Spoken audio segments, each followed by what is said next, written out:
va vous rappeler les positions 10 à 6 qui ont été dévoilées depuis ce matin dans nos différentes émissions. Égalité en 10e position, Mike Matheson et Philippe Danault. En 9e position, Jonathan Drouin qui a une bonne saison avec l'Avalanche du Colorado.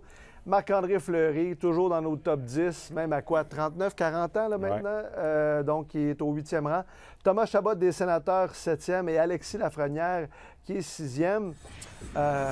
Est-ce que vous avez des surprises quand vous voyez de 10 à 6? Bien, Alexis Lafrenière a une moins bonne saison qu'on anticipait. On pensait que l'an passé, là, il avait pris la coche, puis tout ça. C'est peut-être un peu à l'image des Rangers qui en ont arraché toute l'année. J'aime à penser, je ne sais pas si je rêve, j'aime à penser, il est encore très jeune, Lafrenière, qu'un jour, si on continue à faire ce top 10-là chaque année, qu'on le voit grimper dans les 3 premières positions, parce qu'il ne faut pas oublier que c'était un premier choix au total dans la Ligue nationale. Les gars qu'on va parler qui s'en viennent dans le prochain segment, il y en a des choix très élevés là-dedans aussi, sans brûler le punch, évidemment. Là.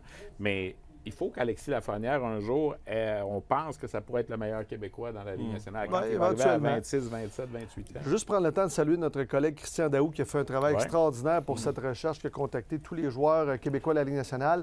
Vous avez vu le tableau de 10 à 6, mais il y a aussi Samuel Girard, Mathieu Olivier, Alex Carrier, Frédéric Gaudreau, Anthony Duclair, Nicolas Roy, qui ont aussi reçu des votes. Oui, mais je sais que c'est les joueurs qui ont voté. Moi, Madison est dans le top 10. Mais meilleur que 10, parce que là, il est 10e avec Philippe Danault, mais tu l'aurais... Ben moi, c'est parce que je le voyais à la place de Chabot, 7e. Oui, hein? Si j'ai le choix entre les deux, je mets Madison là, puis je mets Chabot à la place de... Mais ça vient je des le fais joueurs, reculer, Chabot. Mais c'est intéressant. C'est pas méchant, là. Mais c'est la perception des joueurs. C'est la perception des joueurs. Mais c'est ma perception. Mais c'est une excellente perception. Mais tu es un ancien joueur, donc tu as une excellente perception, mon cher Benoît. Allons-y avec la position 5 à 1, mais d'ici la pause, ce sera 5, 4 et 3. En 5e position, c'est Samuel Montembeault du Canadien de Montréal, qui a été extraordinaire pour le Canadien cette année dans les circonstances, avec une équipe devant lui qui voulait être dans le mix, mais qui frappe à la porte des séries. Est-ce qu'on peut dire, selon vous, que Montembeault a atteint une nouvelle étape dans sa carrière cette saison, avec ce qu'il a accompli, la quantité de matchs qu'il a joué, messieurs? N'oublions jamais qu'il a été réclamé au ballottage. Tu passes du ballottage, il y a quoi, 5 ans, 6 ans, pour arriver à jouer en haut de 60 matchs cette année. On voit, il est rendu à 58, puis il en reste à jouer cette année. Il va atteindre probablement le plateau des 30 victoires. C'est toute une coche qu'il a pris cette année. Puis même si les gens disent « c'est pas un vrai numéro 1 », ça va être probablement un numéro 1 en série. Là. Il y a 16 numéros 1 qui s'en vont en série. Mais qu'il est devenu numéro 1 depuis le tournoi des 4 nations. Il est 11, 2 et 3. On dirait que ça l'a aidé à devenir confiant dans son rôle de numéro 1. Il a vu Bennington ce qu'il a fait. Il a côtoyé les meilleurs. Puis il est revenu après ce tournoi-là, puis il est devenu un meilleur gardien de but. Des fois, c'est ça que ça prend. Ça prend juste une certaine confiance en toi. Puis dire, bon, tu te sens pas imposteur d'être dans ce poste-là. C'est vraiment, tu deviens confortable avec le rôle. Puis ça semble être ça pour Montembeault. Il y a une grosse différence entre pré-tournoi, ses statistiques, puis post-tournoi. Puis en ce moment, il joue du bon hockey. Puis moi, ce que j'aime, c'est qu'avec les statistiques que Vincent vient de nommer, c'est d'être capable aussi de performer sous la pression, de jouer des matchs qui comptent. C'est ça pour moi qui est important parce qu'on parle beaucoup de processus. Le Canadien est très bien positionné pour participer aux séries. C'est bon pour tout le monde, mais c'est bon pour le gardien de but aussi. Puis il y a Dobèche qui est correct là, dernièrement. Il a gagné son match, il a trouvé une façon de le faire. C'était peut-être pas sa meilleure performance ou la plus belle performance qu'il a fait. Mais pour Samuel, s'il veut continuer à grandir, il y a les 4 nations, comme Vincent vient de le mentionner. Puis après ça, d'être capable de gagner des matchs. Là. De savoir c'est quoi la pression de gagner un gros match. Un match qui veut dire quelque chose. Ça va être d'ici la fin de la saison et les séries probablement pour lui. Et de gérer cette charge de travail qui va être pratiquement aux 2 jours habituellement durant les séries éliminatoires avec de la pression et possiblement un affrontement contre Alexander Ovechkin, mais ça, c'est à confirmer, mais ça ressemble à ça. En 4e position maintenant, il a gagné ce sondage. Il a terminé premier au sondage en 2017. Il est fréquemment dans le top 5. C'est Christopher Le Temps des Penguins de Pittsburgh. C'est 29 points en 71 matchs, mais il faut dire que les Penguins sont sur la pente descendante. Est-ce qu'il va avoir sa place au temple de la renommée, messieurs? Il n'est plus qu'à 29 points du plateau des 800 en carrière. Vincent, d'après toi? Moi, je dirais oui, parce que quand je regarde sa carrière, il a quand même 3 Coupes Stanley. Il a gagné le trophée Bill Masterton. Il a été malade. Il a eu des problèmes de santé. Il est revenu. C'est un gars qui adore le hockey, puis il n'a pas pris sa retraite, il a continué. Il était 6 fois au match des étoiles. Il était en nomination pour le Norris, il a fini 3e une année. Puis il y a eu des votes pour le Norris pendant 9 saisons. Donc moi, je vois un joueur qui est extrêmement régulier, qui était là pendant, je pense, sa 16e ou 17e année avec Pittsburgh, avec le groupe de 3, là, avec Malkin puis Crosby. Fait que oui, il y a eu du succès. Il est encore signé pour 3-4 ans. Il va jouer jusqu'à 40 ans. Je trouve qu'il mérite d'être là. Puis ça s'en va en pente descendante. Tu sais, dans notre petit tiroir, il faut regarder aussi ce qu'il a bien fait avant. Tu sais, des fois, si on a trop le focus sur ce qui se passe avec les Pingouins l'année dernière puis cette année, là, tu dis, ouais, ben, c'est peut-être un petit peu plus difficile pour lui, pour Malkin, tu sais, les points, les statistiques, les revirements, tout ça. Mais tu sais, dans les Coupes Stanley, ça a été un acteur qui avait un gros rôle à jouer pour faire gagner cette équipe-là. Puis, tu sais, l'arrivée de Karlsson, on dirait que ça a tout chamboulé du côté des Pingouins. Mais moi, je pense que ça ne sera peut-être pas au premier vote pour le temps de le renommer, mais il va y aller. Après Raymond Bourque, à la défense, c'est le défenseur qui a obtenu le plus de points dans la Ligue nationale issu du Québec. Denis Potvin, là, qui pense que c'est un Québécois, c'est un gars qui est né à Ottawa, là, mais si tu regardes vraiment les Québécois, oui, il y a une grosse marge là, entre Raymond Bourque et Chris Letang, mais Chris Letang, pour appuyer probablement, en tout cas, le fait que parmi les défenseurs du Québec, il y en a eu des... Kevin Lowe est un gars qui était très bon comme défenseur, plus défensif. Il est au temple de la renommée. Alors moi, je pense que Christopher Letang, un jour, va se retrouver là aussi. Et il a encore le respect, évidemment, de ses pairs. S'il se trouvait dans une équipe de premier plan, là, il serait un acteur important aussi. Donc, ça démontre encore toute l'importance et la qualité de Christopher Letang. Maintenant, en 3e place, ça commence notre podium. Il est celui qui a gagné l'an dernier avec les Prédateurs de Nashville, Jonathan Marchessault. Il est blessé présentement, mais quand même 19 buts cette saison. Probablement que lui-même n'est pas satisfait de ce total, mais les Prédateurs, là, ça a été difficile avec la signature notamment de Stamkos, de Jonathan Marchessault. Il y a aussi Saros qu'on a prolongé son contrat aussi. Mais Jonathan Marchessault, ça reste une pierre angulaire de ce club-là. Ça a mal parti pour lui cette année. Moi, j'étais là au retrait de son chandail avec les Remparts en début de saison et la veille, il a appris que sa mère était décédée de façon inattendue. Là. Je veux dire, il n'y avait pas de maladie qui annonçait quoi que ce soit. Alors, c'est une saison, je pense, la transition de Vegas à Nashville, le nouvel environnement. On s'attend que ça fonctionne.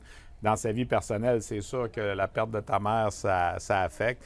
Je ne veux pas dire que c'est que ça, mais je pense qu'on va voir un Marchessault rebondir l'an prochain. Oui, d'accord avec ça. Pour moi, c'est la grosse déception de la saison. Pas Marchessault, mais l'équipe de Nashville. Moi, je les voyais en séries éliminatoires. Je les voyais comme des bonnes équipes et des forces dans l'Ouest, puis c'est pas ça du tout. C'est une combinaison de plusieurs choses. Des fois, tu as des saisons comme ça, puis Marchessault, bien, c'est ça. C'est une saison plus difficile. Il y avait beaucoup d'attentes à Nashville. C'est un gars de caractère. C'est un gamer. C'est un gamer. Il va rebondir. Avec Vegas, là, quand ils ont gagné la Coupe, ça a été un des meilleurs joueurs sur la glace. Il a gagné le Conn Smythe. Après être 3e, une saison ordinaire, tu vois qu'il y a beaucoup de respect quand même. Il y avait Eichel qui jouait du gros hockey à Vegas, mais pour moi... C'est le cheminement d'un joueur qui peut être un modèle pour bien des Québécois, des jeunes qui disent qu'il ne peut jamais repêcher. Persévérance. Tu as réussi à faire ta place, la persévérance. Je 14e ronde dans les rangs juniors. Exact. Wow. Êtes-vous prêt pour le décompte final? Oui. 2e position, il l'a emporté en 2020 et 2022. C'est Jonathan Huberdeau qui a rebondi cette saison avec 27 buts. Il devrait atteindre le plateau des 60 points cette année. Mais c'était un beau retour pour lui, alors qu'après ces années en Floride, ça avait mal commencé avec les Flames de Calgary. Mais il a vécu la transition de passer d'une équipe offensive à un système différent avec notre ami Sutter à Calgary. Je pense que ça a fait très mal. Cette année, nous, en tout cas, moi, je fais un pool de hockey avec Vincent. J'étais très heureux de l'avoir pris en dernière ronde, en 10e ronde. En 10e ronde, quand même. Là, ça voulait dire... On était 11, ça voulait dire qu'il était repêché. Il n'était pas été repêché dans les 100 premiers, comme quoi les gens ne croyaient plus trop. On a pris Jonathan Huberdeau. Ça a été un de nos bons choix dans ce pool-là, parce que pour le reste, ça n'a pas été bon. Mais blague à part, je suis content de le voir rebondir. C'est un gars qui a été dominant, qui était un 3e au total au repêchage, il ne faut pas l'oublier non plus, qui a gagné la Coupe Memorial avec les Sea Dogs. Alors, Mais les changements de joueurs, je pense que tu fais bien de le mentionner, Steph, parce que c'est ça qui a changé. T'sais, le fait aussi d'avoir encaissé le choc de s'être fait échanger, parce que je pense qu'il voulait être là à long terme en Floride. Et là, ils ont gagné une Coupe Stanley sans lui. Ça aussi, ça a dû faire mal quand tu joues pour ta formation. Fait qu'on dirait qu'il a eu le temps de gérer tout ça. Puis tu sais, quand tu as Barkov comme joueur de centre, ça l'aide beaucoup à récolter des points sur la glace. Puis là, il est arrivé dans un système où il y a du talent, ça travaille fort. Puis là, c'est pas juste... C'est lui, il faut qu'il rende les gars meilleurs au salaire qu'il paye en l'entour. Puis là, je pense que cette année, il est plus relax. Il joue de l'excellent hockey. Puis je suis content pour lui qu'il ait rebondi. C'est ça, il est arrivé là, gros contrat, les attentes étaient élevées, il était le joueur avec qui on... Le gars échangé contre Tkachuk. Oui, c'est ça. Fait que beaucoup d'attentes. Il n'était pas entouré comme il l'était avec Barkov en Floride. Exact. Puis c'était plus difficile pour lui. Mais là, il semble heureux cette année. Puis Kadri aussi va mieux. Puis les joueurs qui sont arrivés là font le travail, puis c'est tant mieux. C'est mérité. Alors voilà, Jonathan Huberdeau, numéro 2. Et cette année, on a un nouveau numéro 1 pour la première fois, Pierre-Luc Dubois. Dubois bolting in, fires and scores! Pierre-Luc Dubois! Dubois de tir et de but! Pierre-Luc Dubois!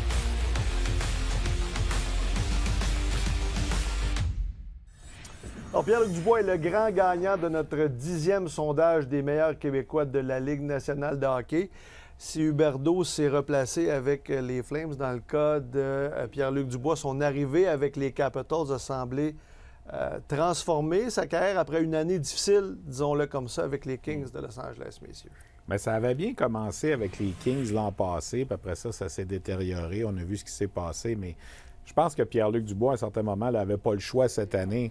Il était passé par Columbus, Winnipeg, Los Angeles. Là, ça fait 4 équipes. Tu n'as pas encore 26 ans dans la Ligue nationale. À un certain moment, il faut que tu mettes ton pied à terre. Puis, visiblement, Washington, cette année, a une bonne saison.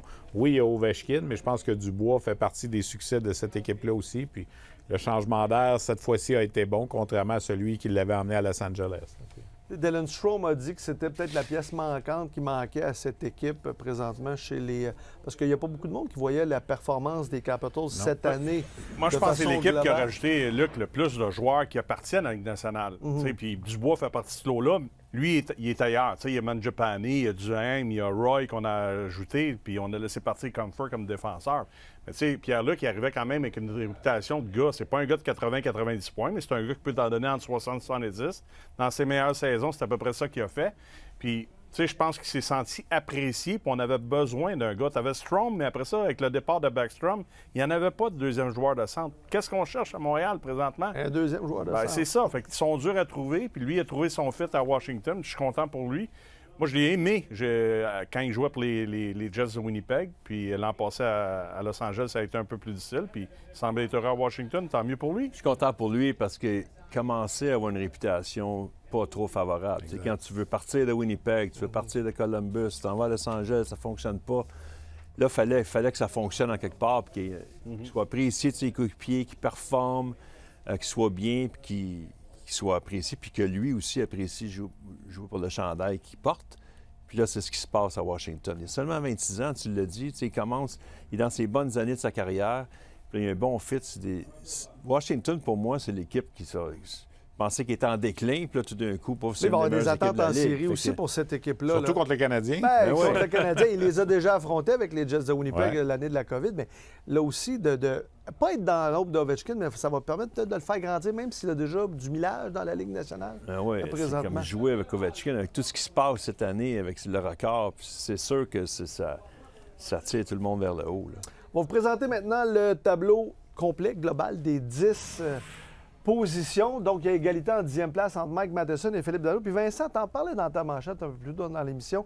Toi, Mike Matheson, tu trouves les joueurs un peu sévères de placer aussi haut, 10e place, Mike Matheson? À l'image des partisans, je ne sais pas pourquoi on ne l'apprécie pas, mais Mike Matheson, pour moi, c'est le numéro 3. Cette année, là, c'est vraiment les performances de cette année. Il serait dans ton top 3. Là, il serait troisième, parce que je trouve qu'il a joué 32 minutes au dernier match. C'est le défenseur numéro 1. Si on parle de minutes chez le Canadien, je pense que Lane Hutson, c'est le numéro 1, mais il est à 4,8 millions. C'est une des plus grandes aubaines de la Ligue. Puis c'est ça. J'en ai parlé dans le premier bloc, là, mais moi, je trouve qu'il y a toute une saison, puis on est chanceux de l'avoir. Oui, il patine comme le vent. Il patine comme le vent, Madison. Il n'est pas parfait, mais il existe un joueur parfait dans la Ligue. Puis oui, de temps en temps, il fait des petits revirements, comme on a vu dans le match hier. Mais le Canadien a trouvé une façon de gagner, puis c'est le nombre de minutes que tu es capable de lui donner présentement. Puis contre qui il joue ces minutes-là aussi qu'il faut regarder. Parce qu'il est souvent sur les meilleurs. L'excellence contre les meilleurs trios. Puis Hudson, des fois, tu peux le cacher un peu plus de ce côté-là. L'excellence en désavantage numérique qu'il a amené cette année, c'est ça qui a changé sa game, mais c'est moins spectaculaire parce que là, tu regardes la liste des pointeurs du Canadien, tu vois Hudson avec 60 quelques points. Puis là, tu regardes Matheson, tu as l'impression que c'est un déclin, mais il joue plus de hockey, plus de minutes que l'an passé. Puis il fait un job différent. Tu sais, marquer un but, c'est important. Empêcher un but, c'est important aussi. Oui, un rôle différent. Des fois, il joue 2 minutes au complet. Il ne change pas. Puis Vincent, d'avoir un Madison sur ta deuxième vague, là, en avantage numérique. Tu sais, la deuxième vague, certains soirs, a été très bonne pour le Canadien avec les éléments Heinemann, Gallagher, tout ça. Mais oui, mais tu as Madison qui est capable de patiner comme le vent pour amener la rondelle. Il est là pour être capable de générer de l'attaque. C'est pas juste un gars qui se dit « Ouais, je le mets parce que j'ai pas le choix, j'en ai pas d'autres. » Là, tu as 2 gars qui sont capables de le faire en avantage numérique. C'est payant aussi. Absolument.